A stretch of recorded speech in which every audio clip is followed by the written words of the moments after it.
शब्बीर कुले साहब तेवर काफी बुलंद जोक नोक जो है जो अचानक आपका वेल में उतरना कैसे देख रहे हैं? देखिए हमें तो जो मैंडेट है लोगों का जो मिला हमें है वो यही है कि हमें अपने जो हुकूक है जो हमसे छीन लिए गए हैं इनको वापस रेस्टोर किसी भी हालत में करना है। इसलिए हमें वेल में भी जाना पड़े, हमें बाहर भी धरना देना पड़े, हमें कहीं भी कुछ भी करना पड़े, हम उसी बिल को आगे ले जाने की कोशिश करें। शब्बीर साहब, what really happened inside the assembly? आप क्या मिजाज जो है अचानक तेजी में बदल गया?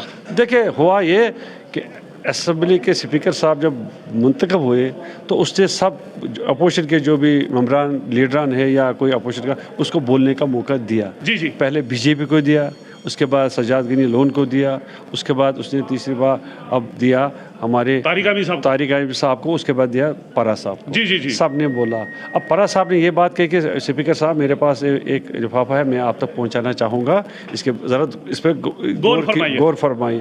इतनी हुई बात। उसके बाद क्या असली क्या हुआ कि जो इंजीनियर साहब का जो भाई था जो मेंबर असेंबली है उसको स्पीकर साहब ने कहा कि आप बोलिए आप थैक्स के लिए। जी। जब वो उठा तो बीजेपी के जो मेंबर असेंबली है वो उठ खड़े हो गए, उसने उनको बोलने का मौका ही नहीं और कहा कि इसको ये नहीं बोल सकता है। इस पे हमें ये एतराज़ था कि ये भी असेंबली में चुना हुआ बंदा है और अगर स्पीकर ने इसको अलाउ किया कि थैंक्स करना है, शुक्रिया करना है, मुबारकबादी करना है, उस पर कैसे वो उठ सकते हैं कि इसको कहीं तो हम नहीं बोलने देंगे? तो डिक्टेटर तबीयत हमने कहा कि ये नहीं चलेगा यहाँ, तो सबको बोलने। आप चाहते क्या हो?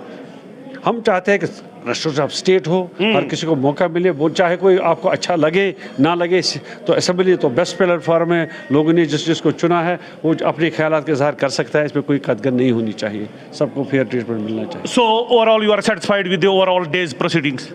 Yes, but the question is whether we speaker साहब can do justice to the opposition also.